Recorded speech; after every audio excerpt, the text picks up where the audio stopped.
Hi, this is Bob Sorrentino from Italian Roots and Genealogy, and I'm here today with Frank Passaro from Baltimore. So welcome, Frank. Thanks for being here. It's good being here, Bob. Thank you for having me. So I usually start with asking people about their history a little bit, but in your case, I think I'm going to start with you. That you told me a few minutes ago that you go back and forth to Italy on a regular basis, yeah? Yes, as a matter of fact, I'm a primary residence in Narni in the province of Terni in Umbria. We're in southern, central Italy. Actually, the geographic center of our town is, or geographic center of Italy is in our town. Really? So, yeah. Wow. They have a marker there. It's funny because Rieti was always saying, in Lazio, was saying that they were the center. One of my uncles went to the National Military Group and had them do a survey. And they found out that it was only a few miles from Narni. So you can get to everywhere from us or to us from everywhere. We're about an hour and 15 minutes from Rome, between Rome and Assisi. So it's rather nice. I'm in the mountains. I think I sent you a picture of the view from my balcony. So that's really fantastic. So now, did you know growing up that you had family there in Italy? Yes. My family is two-pronged. My dad was Italian on both sides, but he was born in the United States. My mom was Italian on her father's side. She was born in Grenoble, France. And maybe we can get into that story a little bit later. But she had a rather interesting childhood where her father kidnapped her, and a parental kidnapping. And she died just recently in 2019. Wow, that's something. You know, we don't think about kidnappings taking place that long ago. No, in Mussolini's Italy, if you were an Italian male, you had certain privileges. So, and being that her mother was French, she had no privileges with my mother in Italy. So, again, if you want to go through that, I'm happy to do it. Yeah, that's an interesting story. Let's start with Mom then. Mom was born in Grenoble, France, April 4th, 1929. She was born to my grandmother, whose name was Georgette. Okay. Georgette's last name was Guerra, which doesn't sound French. It sounds almost Spanish. So we're not sure. I've not been able to find too much on her. She was 13 when my mother was born. My grandfather was 30, and he was a mechanic living with his brother in France because there was no work in Italy at the time. And when my great-grandmother, Madame Lafont, I'm not sure what her first name was, but she found out about this. My grandfather had been dating her older daughter, and she forced the wedding. Okay, let's just say it that way. My grandmother was either 13 or 15. She was underage. Yeah. So it was a shotgun wedding. And after a couple of years, my grandfather got tired of that, obviously. And he took my mother. And it's interesting because I did some research. I talked to a guy in Narni whose father knew my grandfather. And he wanted to meet me because he said he had a story for me. And he remembered his father talking about coming back from France with my grandfather and my mother, and them having to lock my mother in a closet in the train while the conductors came by in order to keep her from being returned to France. Once they crossed the border, they were fine. He got to Narni, where he left my mother with my grandmother, her mother, or her grandmother, his mother, my great-grandmother. And she raised her, okay, for a few years. Then my mother went to live with other relatives when my grandmother passed. And those other relatives became her family until she turned 20. When she turned 20, my grandfather had gone to Ethiopia to fight in the war. He was captured by the British. He was a character, Bob. Obviously, I've heard stories where he was in a prisoner of war camp with the British, and he was trying to get them to send him home. So he tried to prove that he was crazy. So one of the commandants at the place gave him a task to do with some trees or something. And rather than plant them all, he cut them all. Okay. And he could have been shot, but they ended up sending him home because he was crazy. Because he was crazy. Anyway, he moved back into Narni and wanted my mother to move in with him and a woman with whom he had another child. And my mother didn't want anything to do with that. So, like, my one aunt who lived in the United States had a friend whose son was going out with a girl with red hair. And that, in those days, was not a good thing. My grandmother, on my father's side, was very superstitious. And felt out that red hair was a no-no. Okay. It's funny, she was a church-going Catholic, Bob, but she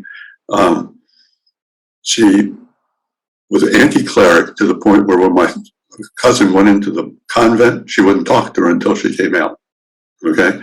And she had multiple superstitions. And she sent my father on a trip to Italy after the war in 1948 to see his cousins. And he was supposed to stop and drop a letter at this place in Narni to a friend's family. My father just wanted to go on through. But the family there said, come up, you got to meet the family. And my father saw my mother for the first time. And as the legend goes, the lightning bolt in The Godfather, bolt with a full minute. Well, that supposedly happened to my father, not my mother. My mother and her cousin stood behind the curtains and laughed at him. But they communicated for a year. My mother had a boyfriend there, but she decided to marry my father and come here to get away from her father. And in 1949, when you came, they married in June 16th, 1949.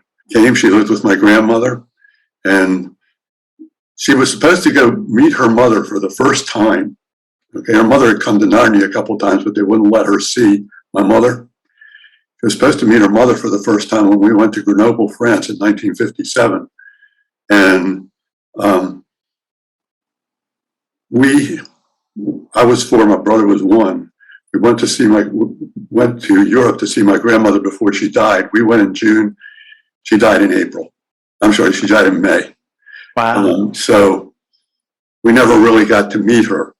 But we've always said that story is something for a romantic novel, or at least a tragic novel. My mother always wanted it written. I wanted to be able to do that. I've been looking for a ghostwriter, but they tend to cost a little bit much.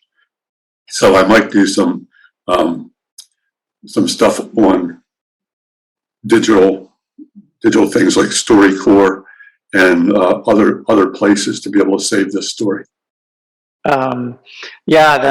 That's really something. I mean, 13, even 15. That's there was a big difference, and it was 30 no less. We're not talking 18 or 19. We're talking 30. Right. He could have gone to jail. Okay. Yeah. Of course. Yeah. And if he was living today, he would be in jail. But he was a gambler. He gambled away most of my mother's inheritance. There were only a couple of stores that she kept because her family was pretty well to do in Italy.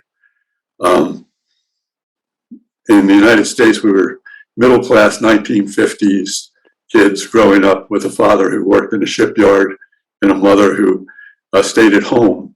She went to work when we were going to high school, because I went to a place called Calvert Hall here in Baltimore, which is a private boys' high school. And my brother was going too, so my mother went to get a job. Here she was with a teaching credential from Italy, and she was working as a clerk in a drugstore that my uncle owned for $1.25 an hour. They made some tremendous sacrifices. Well, people, they thought differently back then. It was certainly not like today. But you should do this story. I put I just got published with this last week. That's the book behind me. Yeah. Okay. The story of my families and my research, and that's excellent. So yeah, you definitely. whether you publish it or not, you should definitely write it all down, because that's I a want my crazy story. grandson to have it. Yes, absolutely. Of course. Yeah. Yeah. Because the other side is interesting too. They were more traditional. My grandfather was, on my father's side, was born in Nusco, Provincia di Avellino, in Campania. And he had a sister and two brothers.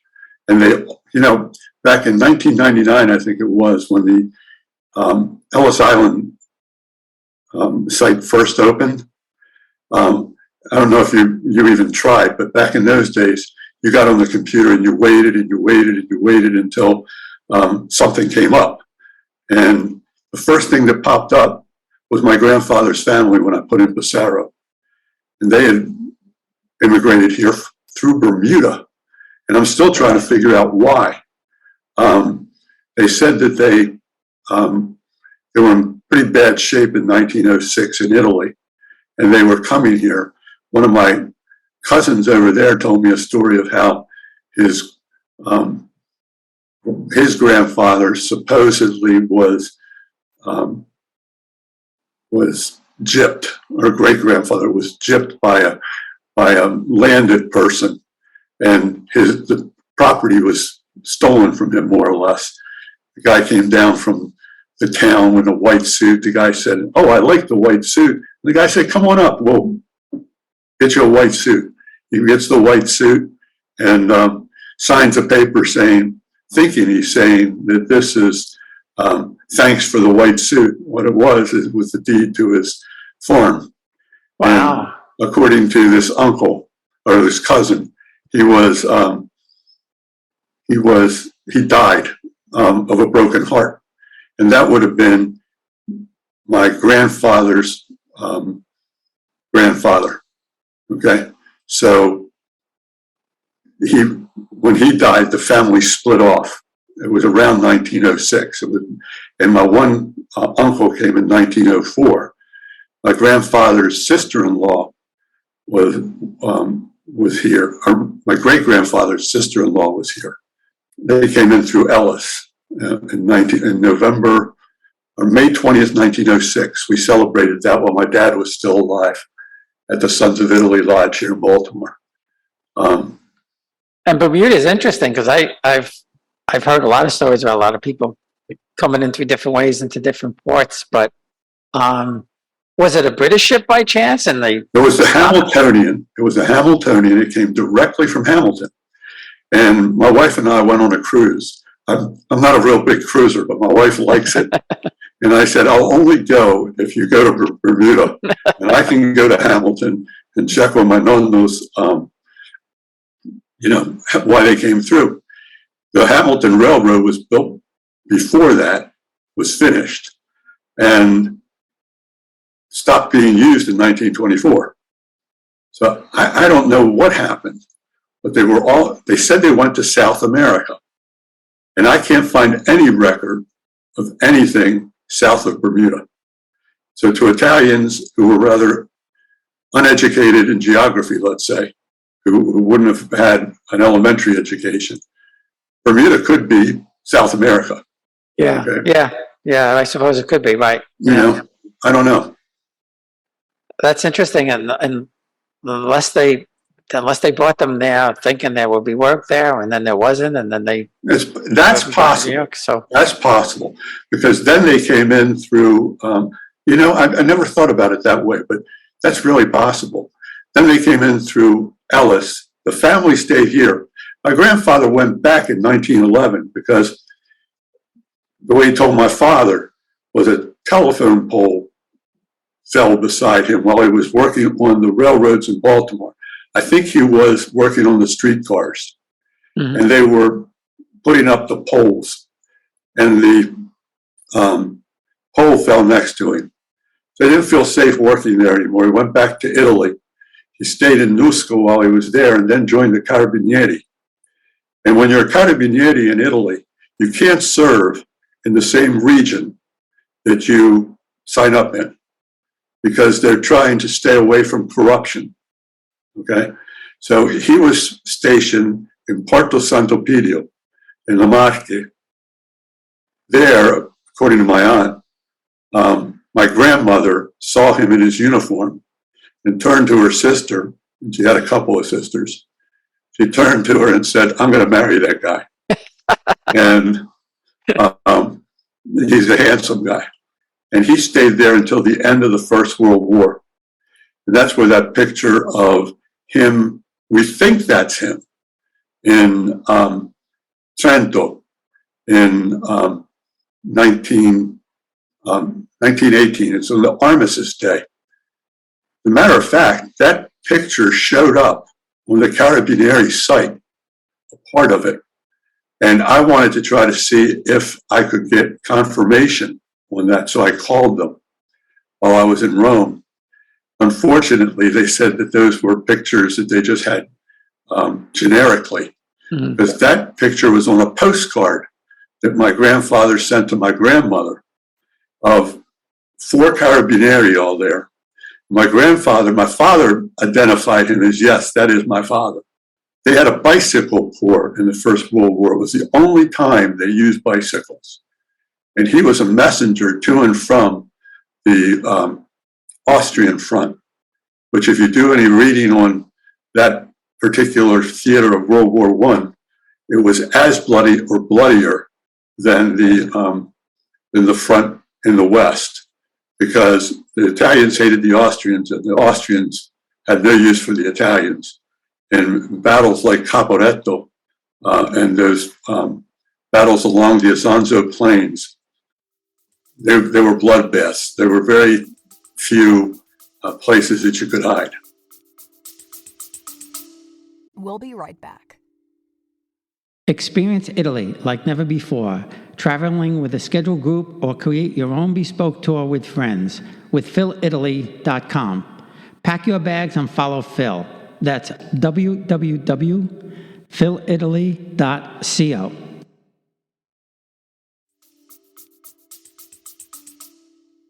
Yeah, and to your point, I did. I don't know if somebody I talked to or where I heard it, but I did hear that those are very, very tough battles. Yeah, between the Italians and the Austrians. Yeah. Yeah, there's a book called Isonzo that my cousin recommended in Italy, and I found it in English. And I was reading on it, and it just went back and forth and back and forth. I think there were 16 different changes of land.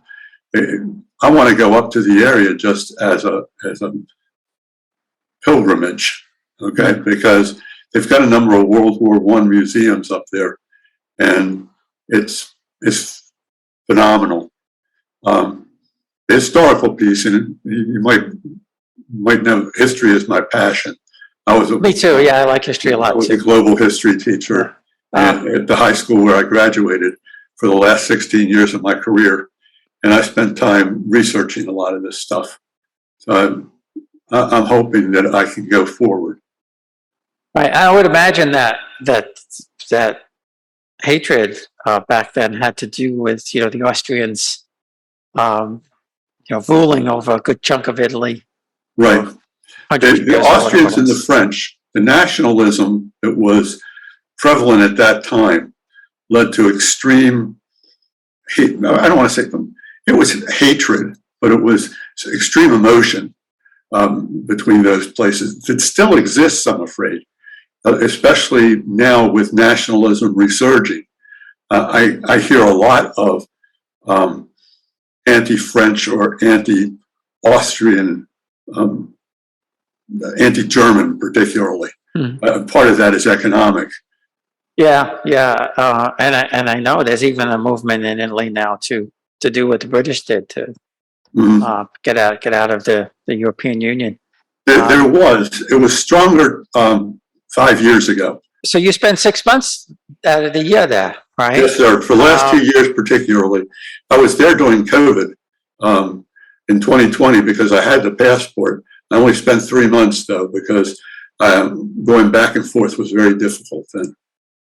Yeah. So now, do you have citizenship or yes, you do? Yeah. In 2018, I achieved citizenship. It took me about 3 years and about $5,000. It was an interesting process because I've always wanted to do it, but I never thought I I could jump through all the hoops. Going through the hoops is like working for a doctorate at one of the major universities. They're trying to discourage you. Okay. I never finished my doctorate. I was ABD, all but dissertation. And anyone will tell you that that's not a good thing. No, I guess not. No. But this was my dissertation. I spent 3 years first I went to an attorney in New York. Then I dumped him because he wasn't very much help in Philadelphia. Every consulate has different rules. In Philadelphia's was tougher because the middle Atlantic states have more people that want to become Italian citizens than anywhere in the country. I found out, I went in thinking that I had all the documentation, and the consul person, the person at the consulate basically said, no, you need this. It's got to be documented, translated. I had to go to the Secretary of State for the state of Maryland for a lot of documentation, to be able to, say that this was in fact my father's birth certificate. Biggest challenge I had was my father was referred to as Frank Passaro. My grandmother, I told you, was a little different. She named my father after a Greek god. And she home delivered at her little house on, I think it was called Paradise Avenue or something. She moved to Clinton Street later in Baltimore. But my dad, the midwife there, wrote Erco, E-R-C-O. And my father had it changed to Frank when he was in the service to make it sound less Italian. Italian, yeah. Right. So trying to prove that Frank Passaro was the same as Frank Passaro was our challenge. Finally, a birth certificate from St. Leo's Church in Little Italy here, baptismal certificate, put us over the top. Yeah, and it's funny you mentioned that because I'm working on it now. I'm working with an attorney myself, and I got my father's birth certificate from New Jersey. He was born in New Jersey in Scotch Plains, and it came back saying that his birthday was July 16th or something, 1923, and his birthday's April 7th. Mm-hmm. So I'm like, oh, wait a second. This doesn't make any sense. Right. So I asked my sister. I said, "Do you know what's going on?" And she said, "No." And she sent me, like you said, a baptismal certificate, another birth certificate, not from the state of New Jersey, but from Scotch Plains, saying his birthday was April 7th. So now we have two different documents, one saying his birthday is one day and one saying his birthday is the other day. And I think what happened is, we're talking 1923 now, right? Mm-hmm. So I think what probably happened is that the town clerk or whatever recorded the birth as April 7th. And when he sent that document to the state, mm-hmm. instead of putting the birth date, he put the date that he sent the document. Exactly. So now we're going to have to deal with that nonsense. Yeah, it's challenging, but the consulate, at least in my case, I found that if I became too much of a pest, they wanted me gone. So the lady was a sweetheart, though. She really did help me a lot. And it was frustrating because when you try to call in, they really don't want to talk to you until you have all the documents in your hands. Yeah, I've heard that. Yeah, so what I might suggest is that you do as much as you can to reconcile and make sure that you can prove that your father is the same person on both certificates. Yeah, well, I have a, and I just found this out not that long ago. I have a cousin from my dad's family that's an attorney with the consulate in San Diego. So mm-hmm. He said, so when you get the paperwork done, call me. That's great. So that's great. I'm hoping I have a fast track now. Are you in California? No, we're in New York, but he said, don't just call me. Okay. Yeah. Well, he'll call the people in San Diego. Yeah. in Philadelphia. Yeah, that's great, because I even tried to sneak in through Washington, D.C., because half of Maryland is in the D.C. Area, is covered by the main embassy, and the other half of Maryland is covered by Philadelphia. They're really strict about you coming in through the area. Yes, yeah, I heard that. You're in New York and Philadelphia, or where a lot of our generation Italians lived. Yeah, and somebody told me they used to be able to do it through, I think, Newark in New Right. Jersey, and they closed it. They stopped it. You used to be able to. There's a honorary consulate in Baltimore too, but they can't do the work. Oh, I see. Yeah.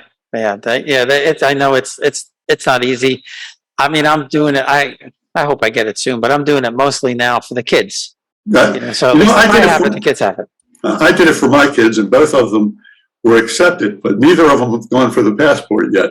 It's been 4 years. My one son's in cybersecurity. I think he's afraid that he'll lose his clearance. And my other son, I say it, he goes, yeah, I really have to do that.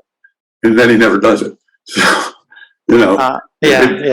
it's a little bit disheartening, but at least I know that they have it. And if my grandson wants to get it when he gets older, it'll be there. Well, I was going to say for the grandson, he could go to school in Italy, and that's what it's so much cheaper. Not only cheaper, but in many cases more broadening. A lot of, as an educator in the United States, I've worked in public and private schools. We have a very good system. Okay, don't let anybody ever fool you. However, the system in Italy is even tighter. And people, I was talking to the electrician, okay, who was putting in my my internet in Italy, and we were talking Romantic poetry from the 19th century. Okay, he had a liberal arts background out the bazoo, and he really knew his stuff. I find that very impressive. I think people should be well-rounded. And I didn't know that. I do know. I have a cousin and a friend that grew up in my town, and I just connected with him a couple of years ago when I interviewed him about his book. And they were, they went to school in Italy. Mm-hmm. And the amazing story that I think it was Dr. Visco told me the story that there's no written exam for doctors in Italy. It's Right. it's all oral. All their exams are oral. Really? Yeah. So that's a lot tougher than sitting there writing, right? In a way, I would have liked to have done that. I did an oral when I was going for my doctorate. I did a thing with a panel there. It's really a neat experience, and the trick to it is you get them arguing among themselves, and you don't have to say a whole lot. The written part I found more challenging for me, but I guess it's different for everybody.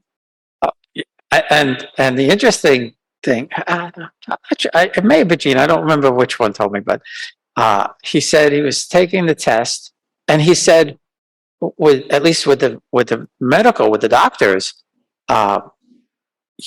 they brought in 3 people, or 3 or 4, and they would ask you a question, and you would answer that Right. part, and then they would say to the next person, "Okay, tell me something different."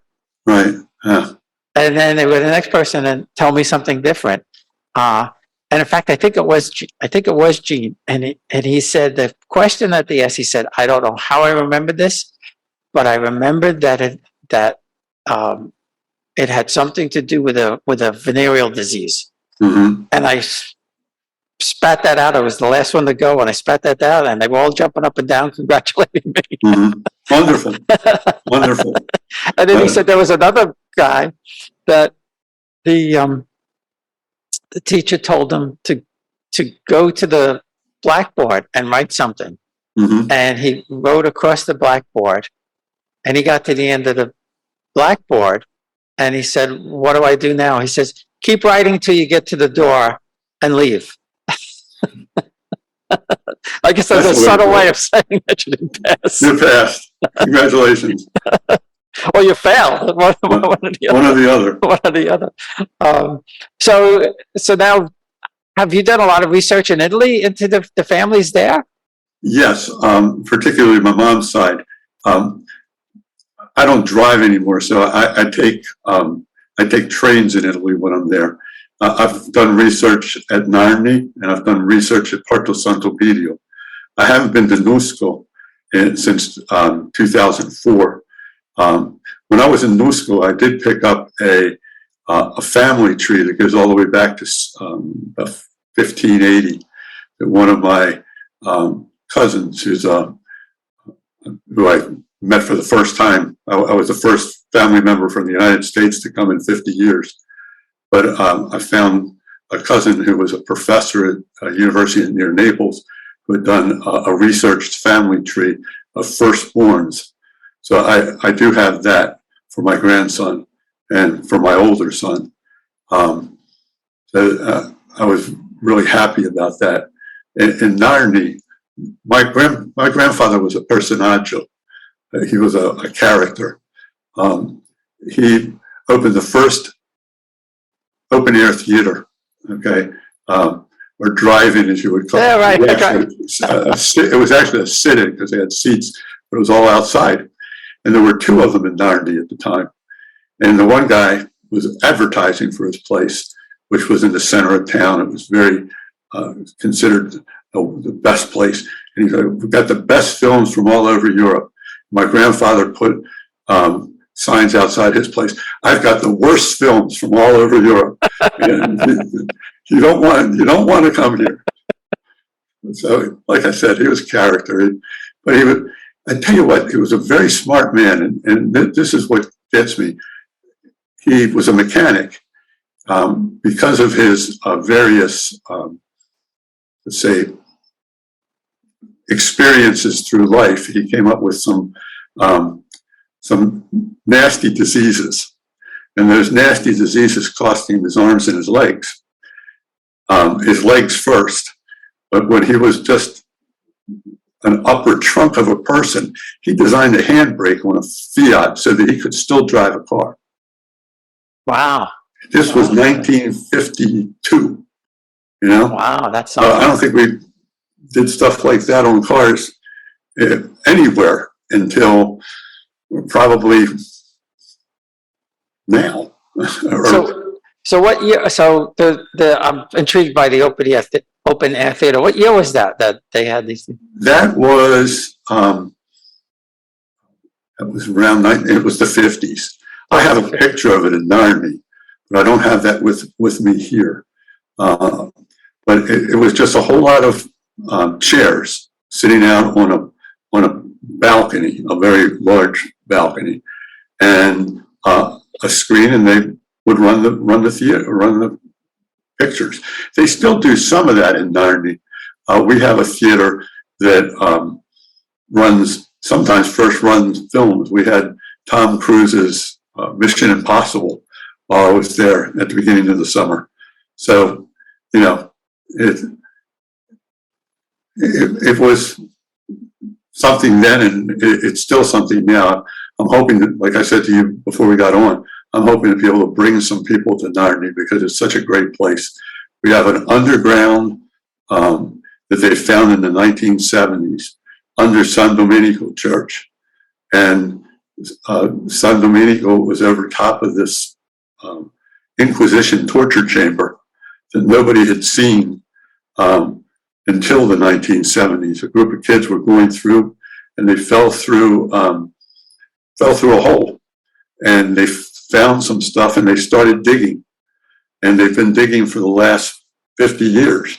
It's called Narni Sotterranea, and people come from all over Europe to see it. Wow, that's something. Yeah.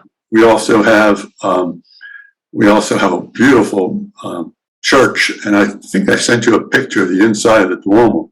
It's where my mom and dad were married in the 1940s. We have a number of beautiful churches, a wonderful museum. Our Rocca, or fortress on top of the hill, is not as touristy as the one in Spoleto, but it was the pieces there were all made by the Cardinal Albornoz, who was a liaison to the Pope. And they had one in Tunisia, one in Narni, one in Spoleto, and one as they went into Austria. And when the popes went in and out of the Vatican, they would stop in these places so that they would be safe from bandits and other people. So that's really cool. We also have a bridge that the remnants are still there. It wasn't destroyed in World War II. The bridge was built by Caesar Augustus in 31 BC. The Ponte Agosto was a traffic bridge over the Nera River. The Nera is a branch of the Tiber, and it was built as a monument to Augustus's win over Mark Antony and Cleopatra between Greece and Egypt. And so it's got a lot of history there. Yeah, it sounds like a fascinating place. And I know you mentioned the church. That was the one thing that we found really amazing when we were there in June, was when you go into these churches, even in the smallest towns, they're beautifully kept up, clean, flowers everywhere. I mean, the pride that are taken in these places, and to think that some of them are 1,800 years old or something like that. Mm-hmm. It's just amazing. Yeah, and even the bridge, it's all marble. You stand next to it; it's amazing. It's marble. I think that was it. It's a marble bridge. It's a marble bridge. Wow! And you stand next to it, and you're looking up, and you wonder, how the heck did they get the stones that high? But the town is built on a precipice, Bob. I mean, my father always marveled at this, because my grandfather and he were both stonemasons, and they come off the edge of a mountain, and they come straight up off of the mountain. The middle school is right over top of that, and so is the museum. And across the way, they found ancient woolly mammoth tusks, okay, in the mountain, okay? So there were animals there before people, obviously, okay? And the people moved in, hunted these animals to extinction, and then formed new societies on top of them. It's a whole different world. The United States has a lot of really good things going for it in terms of natural resources, in terms of things that you can see, but in terms of antiquity, you got to remember what is now the United States is only 200 years old. Right. What was here before them were great civilizations, but they were mostly destroyed by conquest. There's very little antiquity here.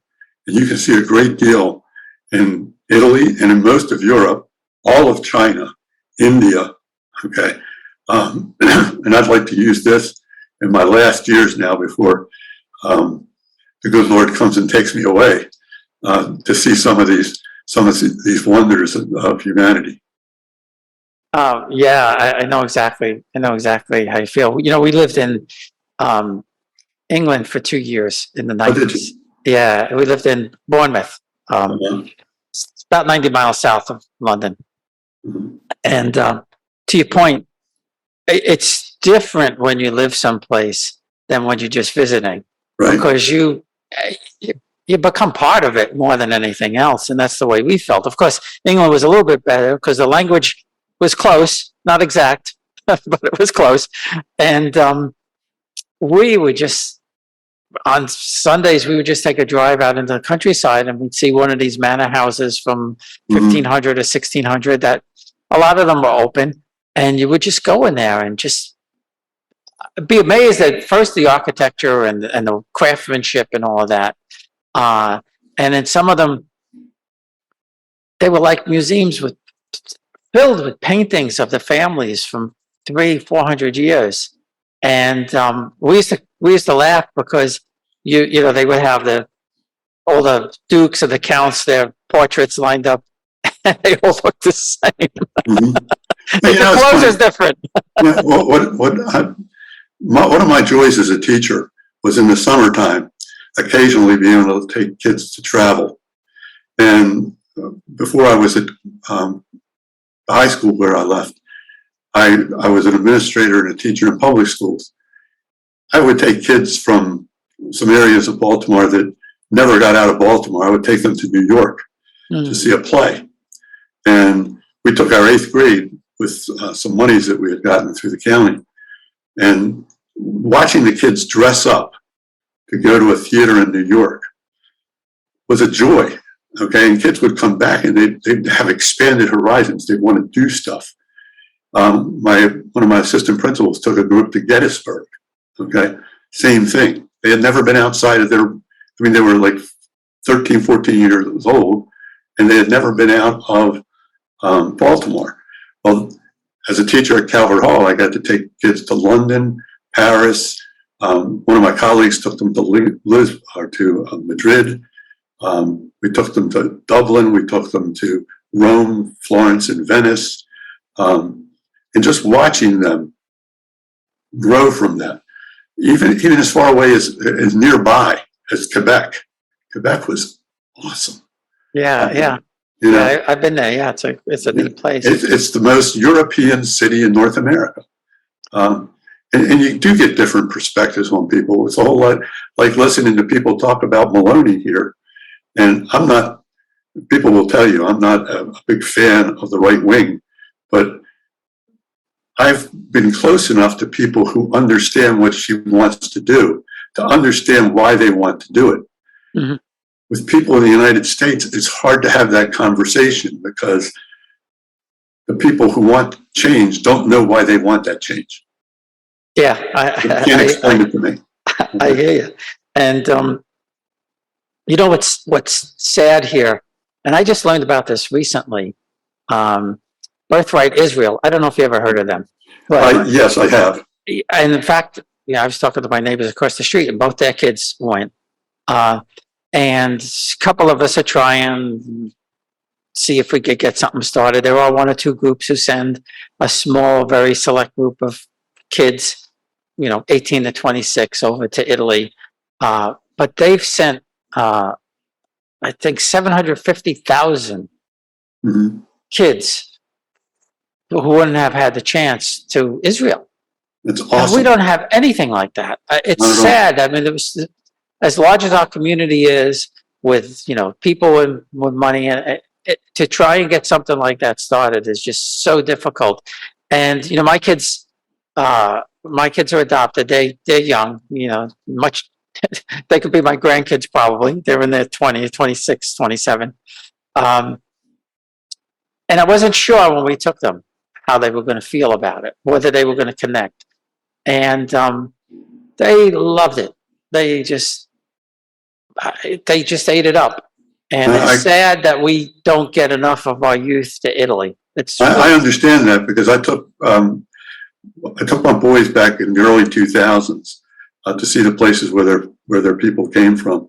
They were my one son was around 10. The other one was, by the time we went, was about 20.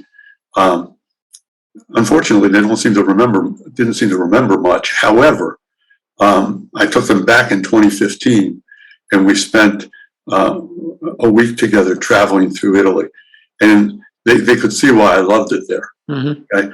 And I'm hoping that once things calm down a little bit, we're able to do that. Between COVID and some of the other stuff that's going on, it's been a challenge to travel, vaccinations, and all the other things.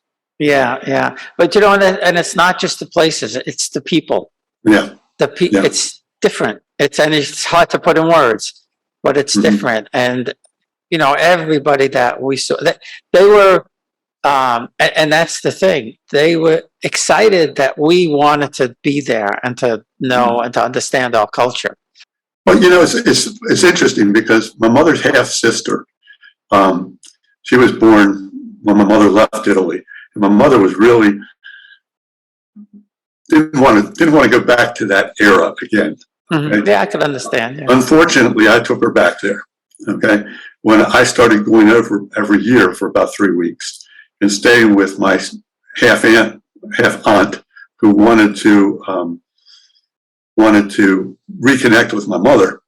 So I was staying with her, and she's been a joy to my life. She's just, her and her family have become godparents to her children's children, and or godparent to her grandson. I was in the daughter's wedding. So, and my mother eventually went back. But the welcoming that she gave me, okay, was tremendous. And then when I bought the house, my cousin Lorenzo, who helped me, it still helps me to keep an eye on the house. He lives across the street from the house that I bought. Got me found me a place all on one floor that my wife will go to. It's been a blessing. And you're right. And the people have accepted me. They said I'm more Narnesian now than I am Americano. I know. And though I am both, and I can tell both. I think part of my heart is really there. And when we were in Montebello, I think it was Vincenzo. I think that's who it was. He gave me a cup of dirt, and he said, "You take this home." And it's it's sitting up there on the shelf, right, in a nice little glass jar. But that's how much it means to them. But that's why I said it's sad that with all the people here in Hollywood and sport and all of this stuff that pat themselves on the back all the time, that they haven't come up with a program, or we as a community haven't come up with a program to send kids that would never have the opportunity to go. If it's different with us, if you have the money and you could do it, right. But a lot of people can't. And especially young families, you really need to get there when you're in your 40s. And then you get the feel, and you go a couple of times. I agree with you. And if you ever decide to start this up, maybe we can start it up through Mio. Get Matt Platania on board. Yeah, no, I did mention it to him, and we're going to be working on something else, I think, soon. But there are a few people interested. The problem is that the big groups, really big groups, don't seem to want to help the little groups. But we'll overcome it. I understand. And that's the difference I find between an American mentality and an Italian mentality. Americans are very individualistic, and Italian Americans tend to be very individualistic. I've worked hard for what I've got, okay? And I want to hold on to that for myself and my kids. And I understand that point of view. I don't necessarily agree with it all the time. On the other hand, in Italy, what I find is it's more community-based. They really want, not only for themselves and their kids, but for their community, their small region. And perhaps that's a feature of the U.S. that came out of the largeness of the United States, where Italy is much smaller and more compact. I'm not sure how else to really explain that. No, I know what you mean. And they've been there for 300, 400, 500 years. Right. So it's to your point, it's a completely different mentality. When I talked to Nicola Mastronardi, he's an expert on the Samnites, and I said, well, where's your family? My family's here 500 years in this valley, in this area, so that I know of, that he knows of. They're there 500 years, and to him, he's considers himself part of this Samnite nation that goes back to 3,000 years before Christ. And that's a gift that my mother gave me. When I was young, she always used to talk about how we extend back to the Romans, and that interested me in history. probably made my career. You know, you're right. There is a connection there. And I never wanted to lose my Italianness. Okay. I have relatives who, when I talk about stuff like this, oh, why are you so interested in that? We're American now. I really love my American political group, system. I love our country. I love what we purport to be. However, I also love who I am as an Italian. And that dual citizenship, to me, is a really important piece of that. I know exactly how you meant, and I never really felt it. And I think you mentioned it earlier about the town you're from. That's what they told me. They told me, now you're from Montebello. Now you're from Passaro. Right. And it was genuine. It wasn't bullshit. Exactly. It was really it's interesting. My neighbors over there, we stay in touch even in the wintertime. One of them is with the city councilman there, when Forza Italia, which is Americans would consider a far right group. It's part of Berlusconi's group. I've got friends on both ends of the political spectrum that I talk to, and it's a fun talk because we'll talk, and they may even yell at you and say, say stuff to you that here would keep you from talking to people for the next 20 years. And you're talking the next day like it didn't happen. Yeah. Because in their hearts, they believe that, and in their hearts who they are. And I feel that we've lost some of that here. I was just going to say that. I think we lost a lot of that. Sadly, we did lose a lot of that. Well, Frank, this has been fantastic. I love talking about this stuff. I enjoyed this conversation, especially the history part, because I think that's why I eventually got started. I always liked history. It's probably one of my best subjects. Math, not so much, but history I did pretty good in. I understand. I wasn't a math guy either, though. I went through trigonometry, and they wanted me to go into pre-calculus. And I said, no, thank you. And that was the last math class I took until I took a stats class in my graduate program. No, I understand, Bob. It's very much.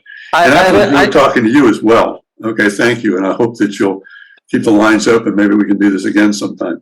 Absolutely. And, if we get this thing started where we could start sending some kids over there, I'll keep you in mind. Some neat photos there of the whole family around my grandmother's kitchen table back in the 1950s.